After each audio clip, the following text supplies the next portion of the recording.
Hello, and welcome to the Thomas Benjamin Wilde Esquire podcast/vodcast, where I'm going to be interviewing and chatting to some of my favourite artists and creators, many people who I've worked with in the past, or people that I'm intending to work with in the future. This series was intended initially as a piece of exclusive content for my Patreon community. Those of you who don't know about Patreon, it's a site where you can support artists on a subscription basis and receive various access to exclusive content such as first look at material, merch deals, discounts, all of those kind of things, but also behind the scenes content as well. So initially I had intended for this to be coming from behind the scenes at the various gigs, events, festivals and that kind of thing, things that I've been booked at this year. But 2020 had very different ideas, so I've had to adapt, and through the wonders of online technology, this has been the result.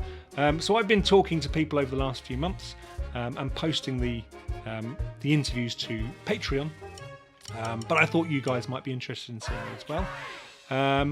Just to give you a bit of warning, some of these won't contain the video part of it because I didn't warn some of my contributors that I was actually going to be using video because I hadn't intended to, but it's much more interesting with the video there, I think, as well. So sit back and enjoy this. If you are interested in joining my Patreon community, then you can follow the link in the description below. If not, just enjoy. Thank you very much. Today I'm going to be talking to my good friend, producer, musician, Mr. Lee Head. Lee, I'll get you to kind of introduce yourself and tell us kind of exactly how you would describe yourself, really. But just to give you a bit of background, Lee was the producer on both of my albums, which has been good fun. So, yeah, Lee, how did we get to know each other, first of all? Introduce yourself, first of all. What it is you do, how would you describe what you do? It's difficult to put into a single context. I've seriously, on any form, it says like, "What is your job title?" I'm like, that's a good question.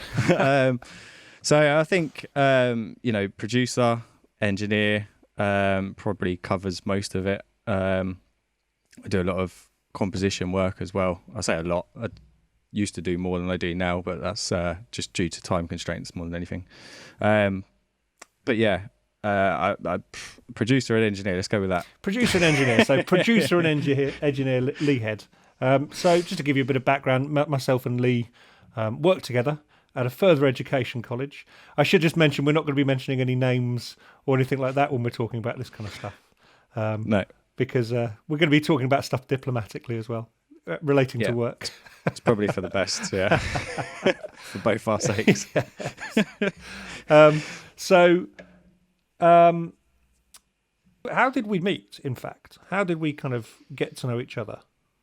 I think my first sort of memories of you was the classic staff meetings. Because obviously we work in different departments, but obviously we have the weekly staff meeting, and Tom's outspoken. Opinionated, I think, was the thing, isn't it? So we both work at a college of further education, higher education. Lee works in the media department. I work in the media department. Lee works in the music department, and those collectively are together as a kind of creative arts, performing arts, music and media. And this is how we got to know each other, through those staff meetings.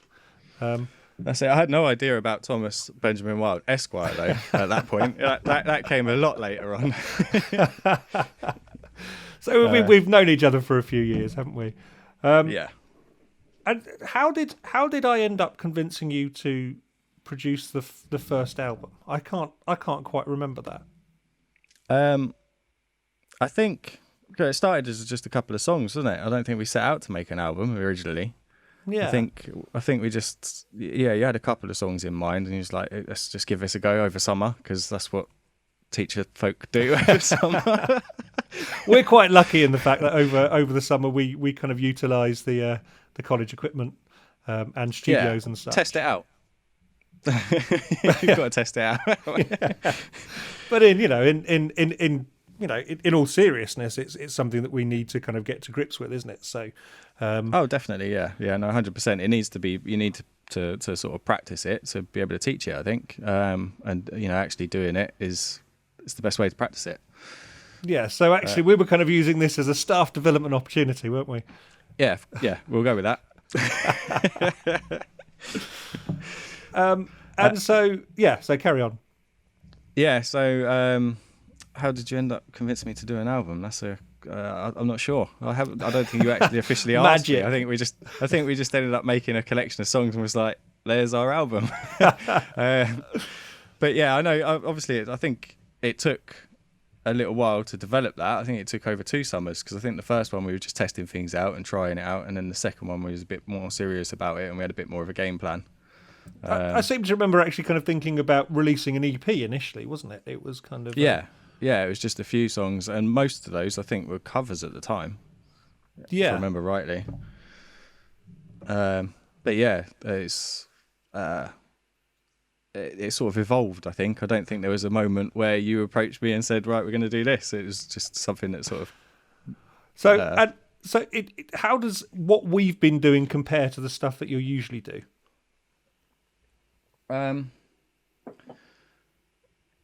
So it's quite different.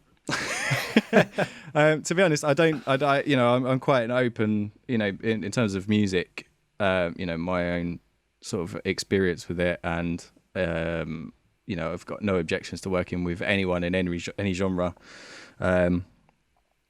But I haven't done anything like the stuff that we make, and I don't think many people have, to be honest. I think that's part of the reason why it works so well. But yeah, originally, if I go back to sort of my musical roots, a lot of my influence came from the fact that my dad was a DJ, and we're talking like proper mid-70s DJ, and he's like, so I've managed to sort of semi-inherit. I don't want to say inherit in case he listens to this, because he'll be like, I didn't give it to you.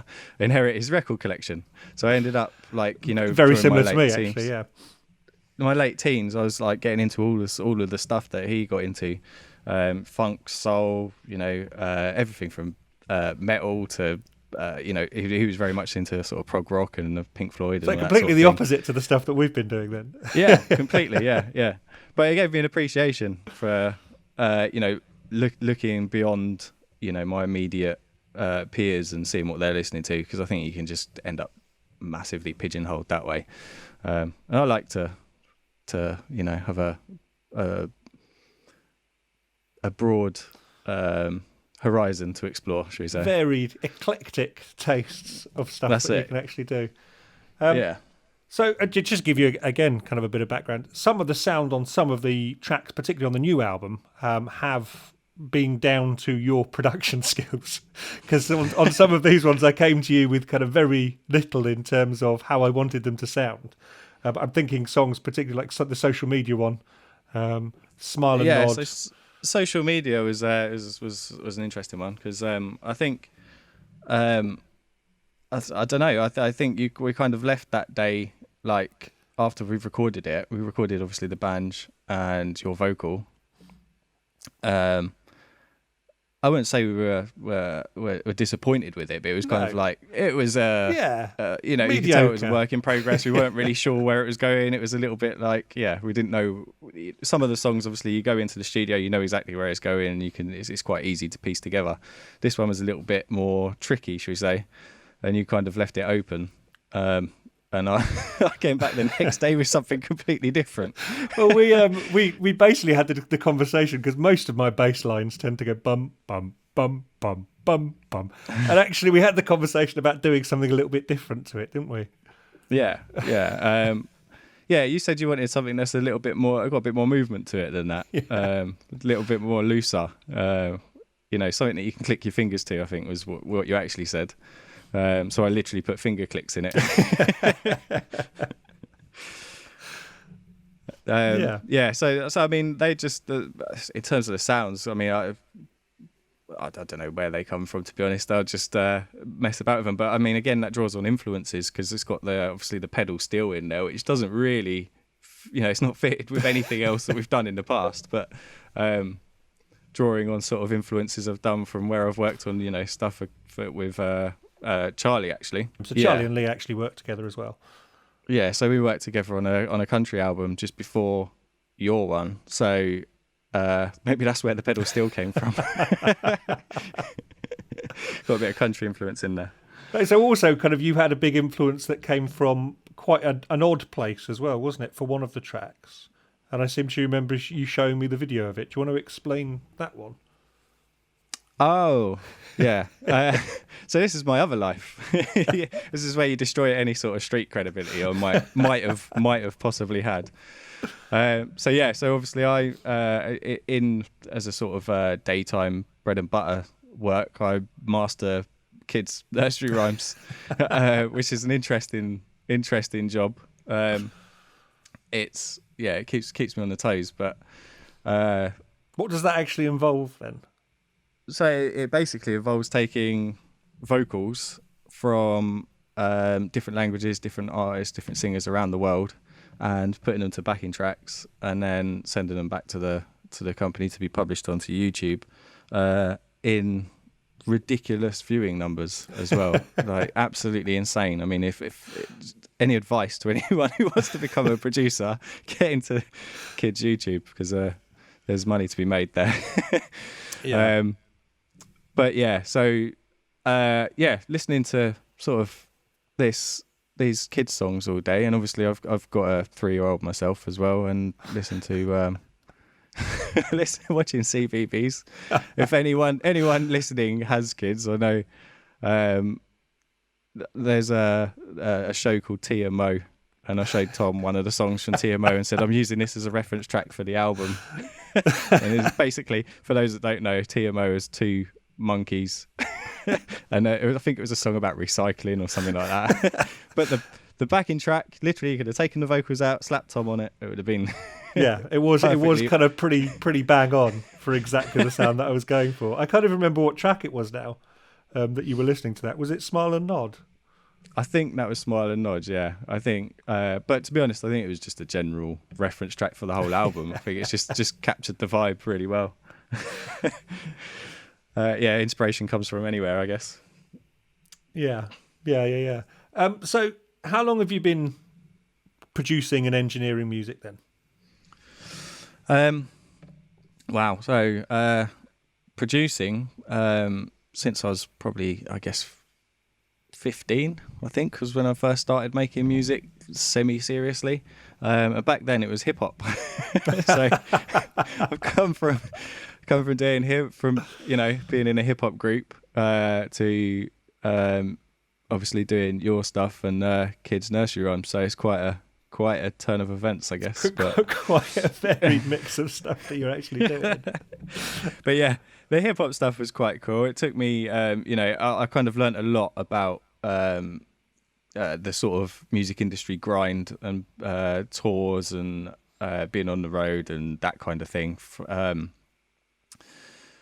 It was quite grueling in places, but also quite fun. And we had a lot of fun doing a lot of, as I said, I started when I was 15, and I was going to clubs you're supposed to be 18 plus for. So, Well, this is it. At that age, it's one of those things that actually you've got the energy for, I think, at that point as well, isn't it? Oh, totally. Yeah. I mean, I was working, at the time, I was working as a kitchen sort of dog's body, if you like, just do it, wash her up boy, and I'd have to be at work at like 7 o'clock in the morning after playing Bristol at 3 o'clock in the morning and driving back.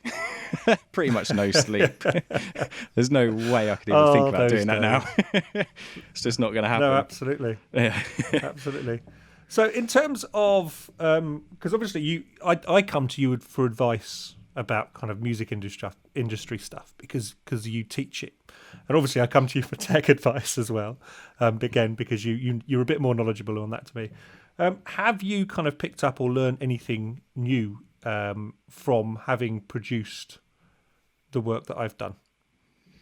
Well, I don't think I've ever even encountered a banjolele before working with you. So learning how to mic that up was a a thing in itself. Because we've had kind of conversations about industry stuff that we've both kind of been quite confused with.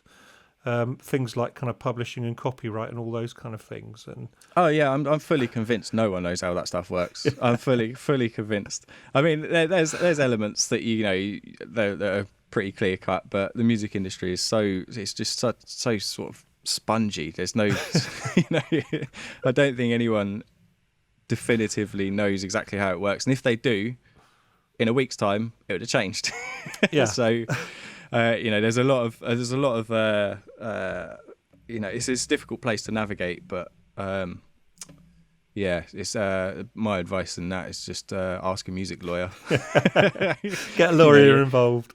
That's it. Do you have someone any, who knows what they're talking about? as a teacher of music tech, music production, and that kind of thing?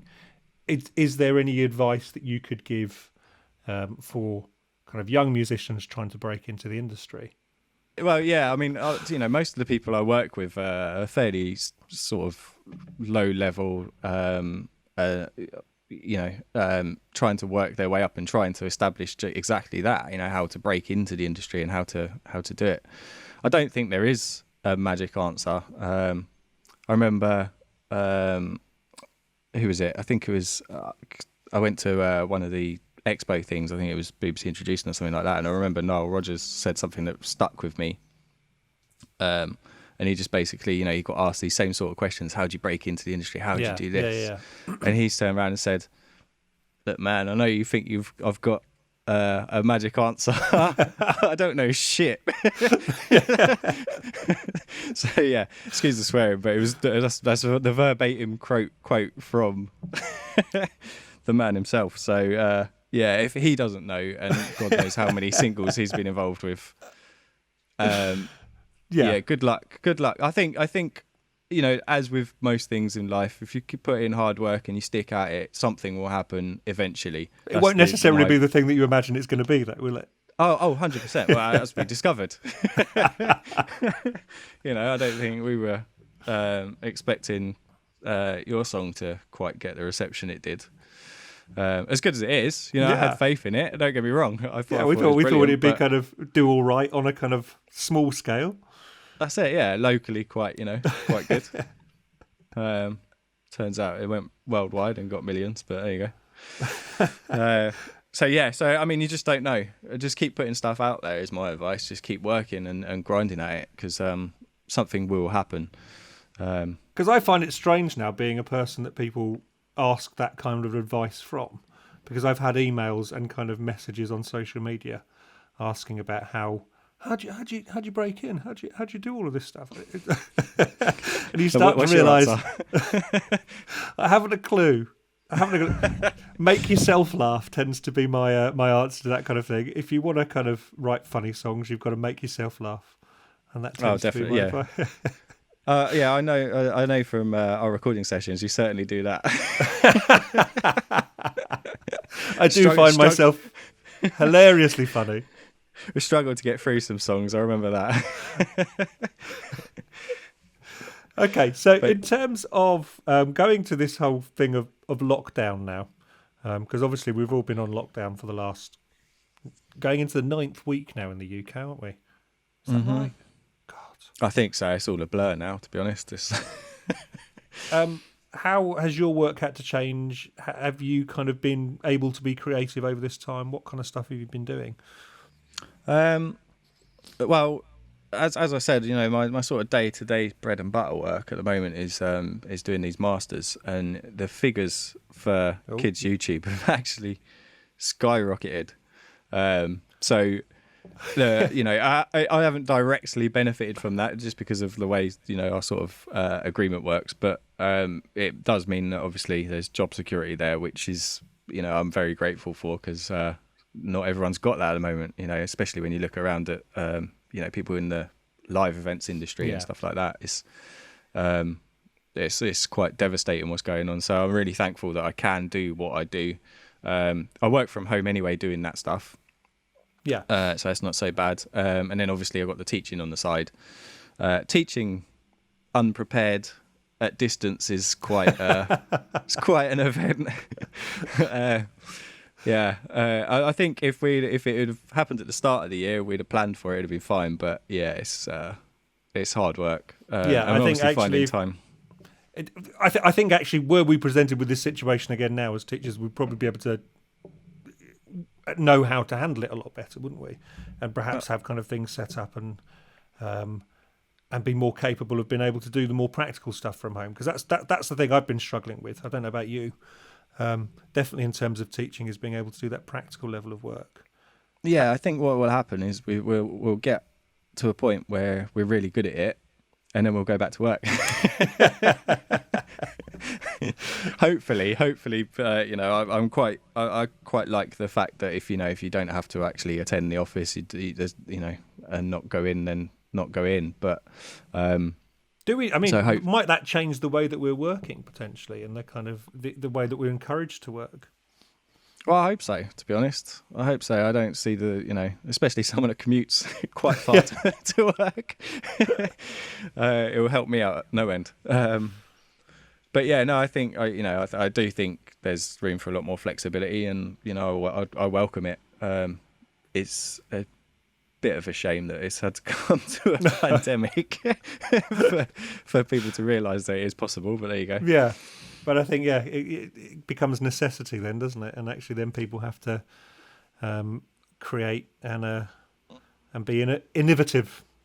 Yeah. Necessity is the mother of invention. Should have got shares in Zoom. Yeah.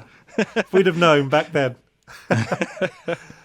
So, in terms of current music influences, who are you listening to at the moment? What kind of music are you listening to? What artists are you listening to? Unfortunately, I haven't really had that much time to sit and sort of really listen. It's when I'm at work, I get exposed to a lot of the stuff that sort of the students come out with. Some of it's absolute guff. Some of it's actually all right, and that's what sort of exposed me to music, so I'm missing that side of it actually since being out. But there's I haven't actually managed to sit down and listen to the last one I did was a guy that I work with on the mastering thing. He's actually released a new album which is very good. It's sort of it goes back to my sort of hip hop era stuff. I'm trying to think of his because he uses a pseudonym, so I was going to give his other artist, but he makes house music under that, so people would be like, this isn't hip hop. I can't remember. I'll have to. Is it mostly artists? Is it mostly artists that you're working with at the moment that you're kind of being exposed to in terms of the music then? Yeah, at the moment, more so than anything else, because I do work, although the kids mastering thing, all the engineers that I work with have other external projects as well, which sometimes they actually get involved with, sometimes they just send me stuff and just to have a listen to and just get a comment and a feedback on. So having a bit of a close-knit network of people who are just constantly making music and stuff helps as well, especially considering I don't nearly enough look for new music myself. I really should. I'm in the process of moving house as well in the middle of a pandemic, and that hasn't helped as well in terms of time and stuff, because obviously keeping busy sorting stuff out. So my problem is I like old music too much, and actually you can tell that through the influences that I've got. I'm listening to music kind of that isn't even out in this decade or kind of this century or century. I don't think that's a bad thing though. I think there's a lot to why not? It's the whole beauty of music and art is that it does transcend sort of time, I think. Yeah, absolutely. So at the end of this, what I'm going to do is I'm going to play the version of No More Fucks that you did for me with the 36 different sound effects. So how difficult was that? Because I set you that task last year. After the song had gone viral, I decided I needed a radio-friendly version of it. How did you go about finding those sound effects? So that was interesting. So thankfully, I had a good student at the time who I managed to rope into doing not all the hard work, some of the hard work of helping me cut the track up and actually cut out all of the swearing. I was surprised. Who's the student? Do we need to kind of give him a name check? Yeah, I think we should shout him out. So it's Patrick Taylor. Taylor. Yeah, so he helped with some of the editing. But yeah, in terms of finding the sounds, it was just literally anything and everything. Some of it was recorded, some of it was borrowed from some places. I must also stress that none of it was not royalty free. It was all it was all freely available. But yeah, cartoons. There was just loads. I just thought slapstick and just went for it. Yeah. How long did it take? Kind of works. How long did it take? Probably a good couple of days just to find the sounds and work out what to put in there. Because I don't know. In some ways, I think it has in some instances where the word comes in. I think it has more impact. There are certain noises that make me laugh every single time. I mean, the kind of downward woo noise that is in there, the droopy noise, kind of always makes me laugh. It always takes me, it really kind of makes me giggle, that one. So it's full on Tom and Jerry. Okay, Lee. I'm gonna finish up there, and I'm gonna play that track at the end. So thank you very much for having a talk to me today. Thank you. This is going on to my Patreon page. Hello, Patreoners. Patrons. I'm trying to get them to come up with a name for us at the moment. I'm trying to get a name for a collection of Thomas Benjamin Wilde Esquire fans, rather than just calling them patrons. So I'm going to run a bit of a competition on that, I think. I've already had some suggestions, but yeah, I'm going to see if I can get any more from that. Okay, I might get back to you on that. Yeah, if you've got any suggestions at all, Lee, let me know and I'll put it to a vote. But thank you very much, Lee Head. And thank here you. is the I've no more fucks to give radio-friendly version with 36 different sound effects instead of F words.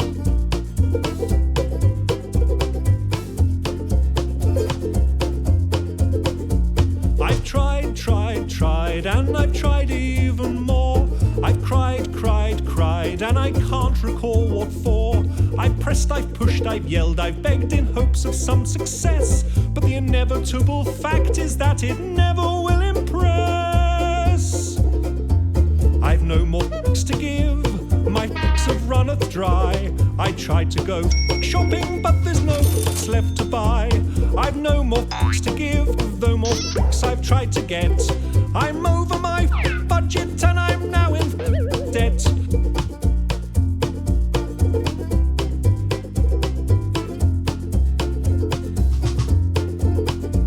I strive to get everything done. I played by all the rules, but I very rarely won. I've smiled and charmed, I've wooed and laughed, alas to no avail. I've run round like a moron to unequivocally fail. I've no left to give, my fuse has just blown. I've been hunting for my all day, but they've upped and off home. I've no more to give, my rations are depleted.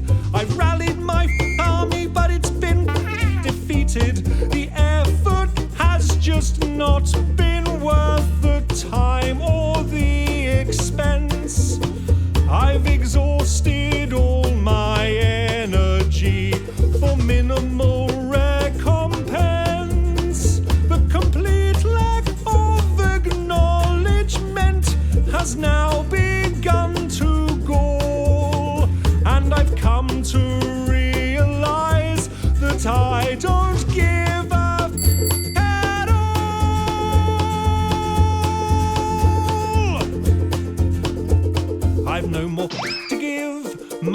have flown away. My are now so they refuse to stay. I've no more to give. My have gone insane. They've come back round and passed me while they're off again. I've no more to give. My have all dissolved. I've ploughed many projects, but my won't be involved. I've no more to give. My have all been spent.